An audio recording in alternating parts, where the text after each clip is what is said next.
പെരുമീനുദിച്ചു വനവിരിവിൽ ഉഷകാലം വന്നിങ്ങടുത്തുവല്ലോ.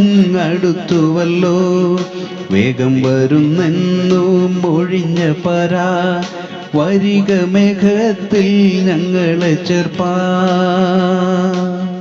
2 പത്രോസ് 1:19 നേരം വെളുക്കുകയും നിങ്ങളുടെ ഹൃദയങ്ങളിൽ ഉദയനക്ഷത്രം ഉദിക്കുകയും ചെയ്യുവോളം ഇരുണ്ട സ്ഥലത്ത് പ്രകാശിക്കുന്ന വിളക്ക് പോലെ അതിനെ കരുതിക്കൊണ്ടാൽ നന്ന്.